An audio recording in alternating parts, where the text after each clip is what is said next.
li'adami dzar'i bi Makkah. Karena pada masa lampau mereka sering kali ditimpa kelaparan.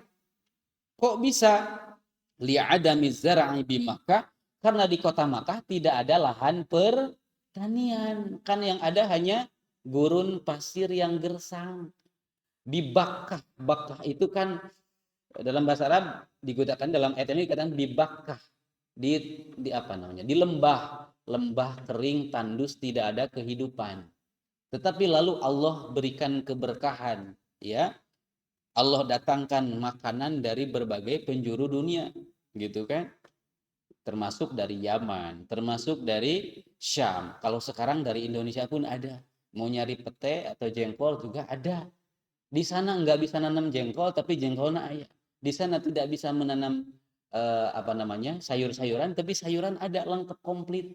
Maka ini bagian dari nikmat Allah, ya. Padahal pada masa lampau dikatakan wa kana yusibuhumul ju' li'adami zar'i bi Makkah, karena dulu seringkali mereka ditimpa kelaparan karena tidak adanya lahan pertanian. Maka logis kebanyakan pekerjaan bangsa Quraisy adalah menjadi pedagang, karena menjadi petani nggak bisa, nggak ada lahannya, begitu ya. Wa khafu jaisal fil, dan mereka pernah merasakan ketakutan dengan ketakutan yang mencekam oleh pasukan bergajah ketika Abraha menyerang Ka'bah. Seandainya Abraha diizinkan menghancurkan Ka'bah, maka bangsa Quraisy ini menjadi bangsa yang tidak ada apa-apanya. Kenapa? Karena daya tarik kota Mekah itu adalah Ka'bah. Menjadi daya tarik bagi seluruh umat manusia di dunia itu Ka'bah. Wasilahnya adalah doa Nabiullah Ibrahim alaihi salam. Nabi Ibrahim kan berdoa kepada Allah agar Allah menjadikan hati-hati manusia itu tertaut, terikat kepada Ka'bah, sehingga walaupun ongkosnya mahal, ada pengen ini doanya Nabi Ibrahim. Dan juga rezeki yang melimpah juga, ini juga wasilahnya doa Nabi Ibrahim juga. Warzuqhum minat tamarat. Karena Nabi Ibrahim berdoa begitu. Dan berikan rezeki dari berbagai buah-buahan. Dulu mah nggak logis. Di zaman Nabi Ibrahim nggak logis. Bagaimana mungkin Allah memberikan rezeki buah-buahan sedangkan di situ bukan tempat ladang pertanian. Sekarang baru kelihatan. Ternyata doa Nabi Ibrahim luar biasa. Mustajab, ya, diijabah oleh Allah Subhanahu wa ta'ala. Nah, surah Quraisy ini memang ada kaitan nanti dengan surah Al-Fil, surah 105 nanti. Ya, ada kaitannya, ada hubungannya. Satu paket surah Al-Fil dengan surah Quraisy ini. Tetapi surah Quraisy ini walaupun secara maknanya mengingatkan kepada bangsa Quraisy tentang nikmat Allah dan keutamaan mereka di sisi Allah, tetapi bagi kita sebagai hamba Allah yang bukan orang Quraisy, kita kan bukan keturunan Quraisy. Walaupun nggak tahu sih, kalau ditelusuri gitu ya, kan nggak tahu 1400 tahun yang lalu kan gitu. Bisa aja kan ada orang Indonesia gitu yang ternyata darah keturunannya dari Quraisy, bisa saja kan begitu. Cuman kita yang bukan Quraisy, apa yang bisa kita ambil pengajaran dari ayat ini? Yang sama-sama bisa kita ambil pengajaran dari ayat ini adalah ketika kita sadar bahwasanya yang memberikan nikmat adalah Allah, memberikan keberlimpahan adalah Allah, mencukupi sandang pangan papan adalah Allah, maka cara bersyukur yang terbaik adalah dengan senantiasa memberikan penghambaan kepada Allah, beribadah kepada Allah dengan ibadah yang terbaik. Bentuk syukur kepada Allah bukan hanya cukup dengan alhamdulillah, enggak cukup. Yang terbaik adalah dengan selalu memperbaguskan ibadah kepada Allah sebagaimana yang Allah perintahkan, falyabudu rabb hadzal bait. Setelah diingatkan tentang keutamaan, tentang nikmat yang diberikan, maka kata Allah, ingat atau syukur atau ke Allah, sembah Allah sebagai wujud syukur. Relate memang dengan apa yang kemudian dilakukan oleh baginda Nabi ketika Nabi Shallallahu Alaihi Wasallam mengingati nikmat-nikmat Allah, dalam surah Al-Kautsar yang sudah kita bahas sebelumnya, maka Nabi menjadikan ibadah sholat sebagai wujud syukur kepada Allah. Bukan hanya mengatakan alhamdulillah, bukan hanya mengadakan syukuran di rumah, bukan hanya itu, tetapi memperbanyak ibadah, memperbagus ibadah. Maka ada doa yang harus selalu kita amalkan, baik itu ketika dalam sholat atau di luar sholat. Allahumma a'inni ala dzikrika wa syukrika wa husni ibadati. Itu doa yang menghimpun ke semua yang Allah kehendaki dalam surat ini dan juga dalam surah Al-Kautsar, ya. Allahumma ya Allah, a'inni, tolonglah aku, bantulah aku, ala dzikrika, untuk selalu mengingatmu. Kalau orang selalu ingat Allah, ketika dia mau berbuat dosa, berbuat maksiat, langsung nggak jadi, karena ingat ke Allah, ingat Allah mengawasi, ingat ada azab, ada balasan dari Allah, nggak bakal jadi. Koruptor bu, ada yang mau nyogok, karena dia ingat Allah, nggak jadi tuh ngambil sogokan, ngambil suap tuh nggak bakal jadi. Maka yang kita minta yang pertama, Allahumma a'inni ala dzikrika, ya Allah tolonglah aku untuk selalu mengingat, wa syukrika, dan tolonglah aku untuk selalu bersyukur kepada.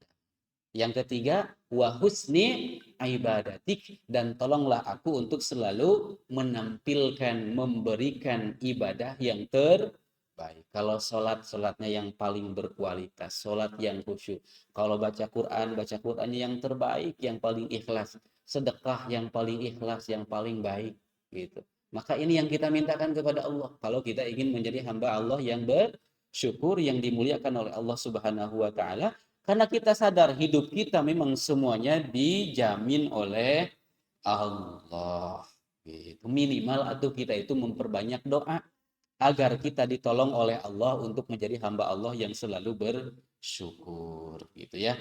Nah, Bapak Ibu yang dimuliakan oleh Allah Subhanahu wa Ta'ala, karena surat ini memang sangat pendek, langsung saja kita lihat catatan ringkasnya berkenaan dengan surah Quraisy ini. Langsung simpulkan saja. Yang pertama, surah ini ya berisi kandungannya mengenai kaum atau kabilah Quraisy yang dijadikan oleh Allah sebagai kabilah terkuat, paling berpengaruh, paling disegani, dan paling dimuliakan di kota Mekah secara khususnya, dan di Jazirah Arab secara umum.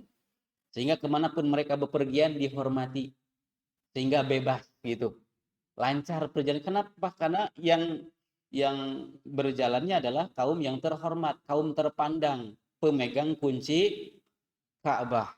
Semuanya angkat topi kepada kaum Quraisy. Yang kedua, surat ini berisi tentang peringatan dari Allah sekaligus menyadarkan kaum Quraisy tentang nikmat-nikmat yang telah Allah berikan, ya, mengingatkan dan menyadarkan mereka bahwa yang memberikan nikmat adalah Allah, ya. Yang ketiga, Allah yang memudahkan perjalanan mereka untuk berdagang, untuk berbisnis di musim dingin ke negeri Yaman dan musim panas ke negeri Syam. Jadi bukan semata-mata karena mereka terpandang lalu mereka diberikan kemudahan, enggak juga. Kalau Allah enggak berikan kemudahan walaupun mereka kaum yang terpandang, enggak ada jaminan keselamatan mengadakan perjalanan ke luar negeri. Maka yang keempat, Allah perintahkan mereka untuk bersyukur dengan cara beribadah hanya kepada Allah saja, bukan dengan cara mempersekutukan Allah dengan menyembah patung-patung berhala, Lata, Mana, dan Uzza. Bukan. Maka Allah memerintahkan faliya'budu rabb hadzal bait. Yang terakhir, wujud syukur yang paling utama adalah dengan meningkatkan kualitas ibadah. Bukan hanya mengucapkan hamdalah, bukan hanya mengadakan syukuran makan-makan di rumah, bukan hanya itu. Tetapi wujud syukur yang paling mulia, yang paling tinggi adalah dengan selalu memperbaguskan dan meningkatkan kualitas ibadah kita. Salah satu doa yang bisa kita panjatkan untuk untuk merayu Allah agar kita dimudahkan beribadah dengan kualitas terbaik adalah yang tadi. Allahumma a'inni ala dzikrika wa syukrika wa husni ibadatik. Itu saja mungkin jamaah yang dimuliakan Allah Subhanahu wa taala. Mohon maaf tidak panjang lebar. Ya, walaupun singkat, mudah-mudahan bisa mengambil ibrah pengajaran kepada kita, dan mudah-mudahan Allah Subhanahu wa taala memudahkan kita untuk menjadi hamba Allah yang senantiasa bersyukur, dan memudahkan kita untuk menampilkan ibadah-ibadah yang terbaik kepada Allah Subhanahu wa taala. Itu saja mungkin. Sebelum ditutup, barangkali ada tanya jawab, silakan. Baik, Bapak Ibu, ada yang ingin ditanyakan di kelas ini dari dulu, ada yang ingin bertanya, Bapak-bapak telah menanyakan. Ibu-ibu matas paham. Assalamualaikum. Waalaikumsalam warahmatullahi wabarakatuh.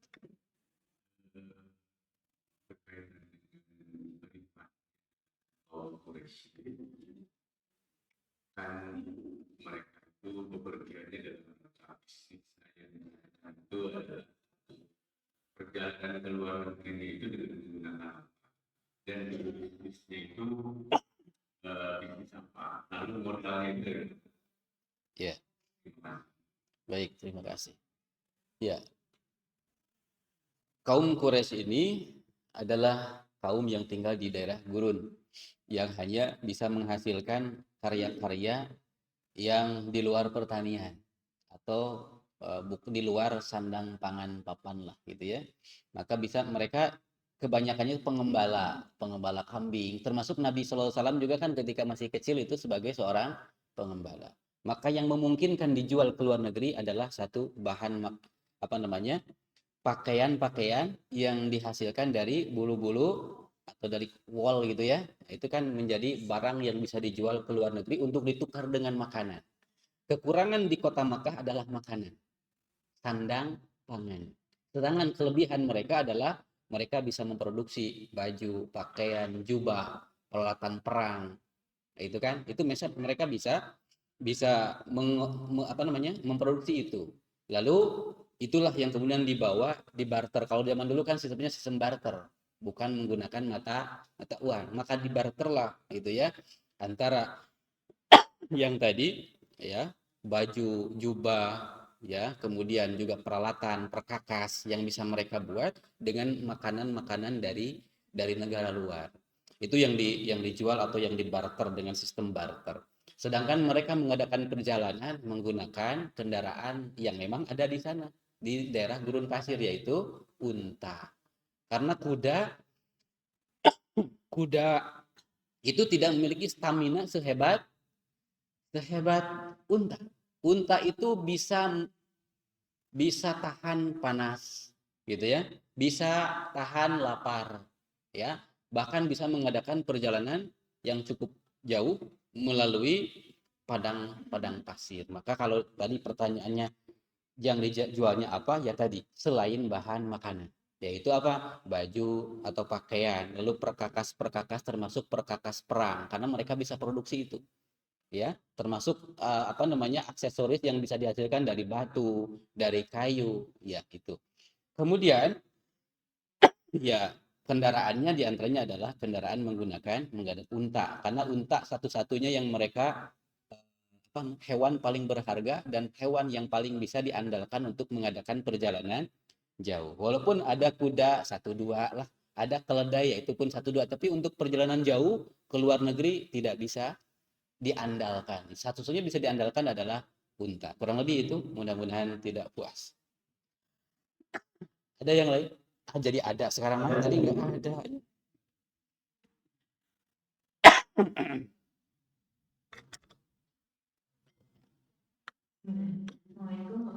Waalaikumsalam. Apakah sekarang pengumpulan itu masih ada?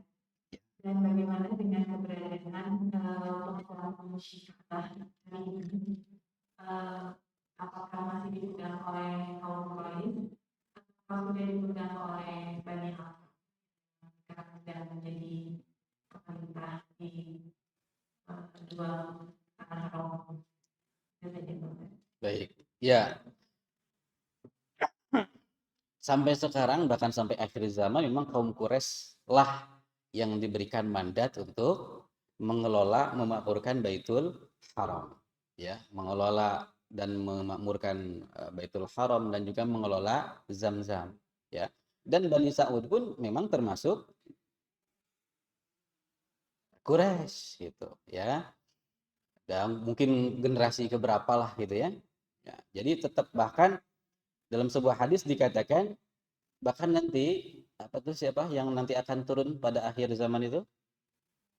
Imam Mahdi. Imam Mahdi pun nanti adalah memang dari keturunan Quraisy gitu. Jadi nanti Imam Mahdi pun diceritakan itu memang dari keturunan Quraisy. Jadi kalau ada Imam Mahdi datang dari Indonesia gitu, nah itu nggak mungkin. Atau Imam Mahdi dari mana nggak mungkin. Karena Imam Mahdi nanti yang diturunkan ke dunia untuk memerangi Dajjal itu memang dari garis keturunan Quraisy.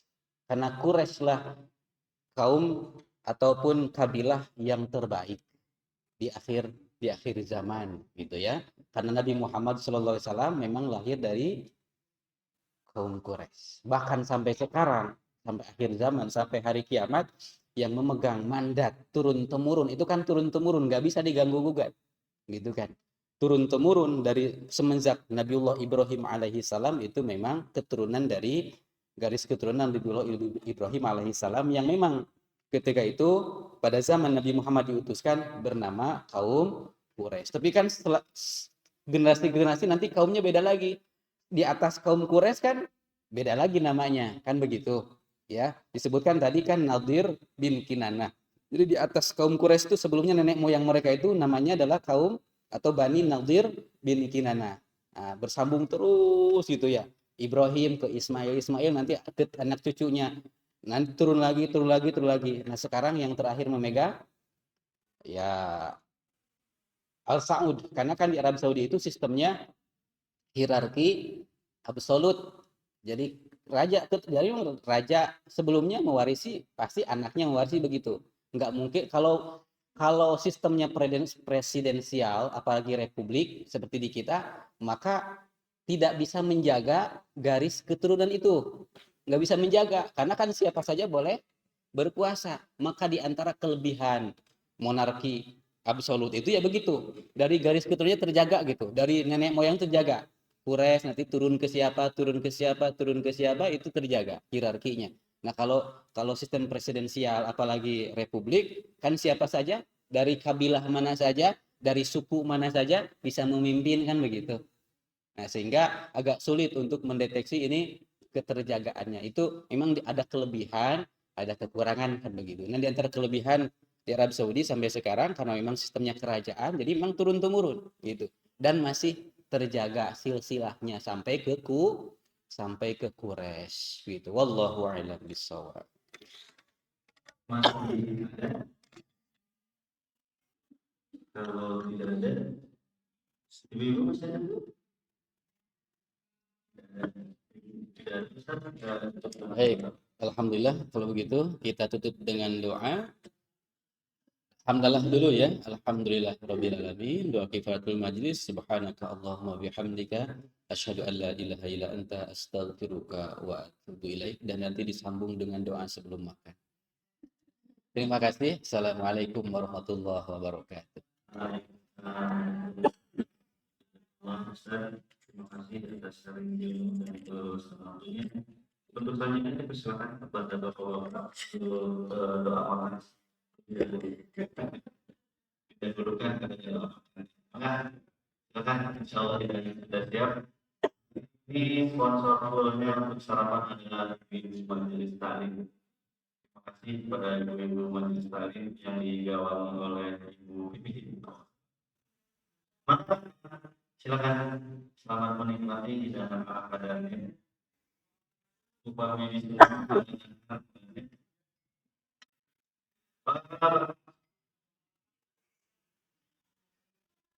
mulai jemaah kali ini mencapai kurang lebih 50 sampai 60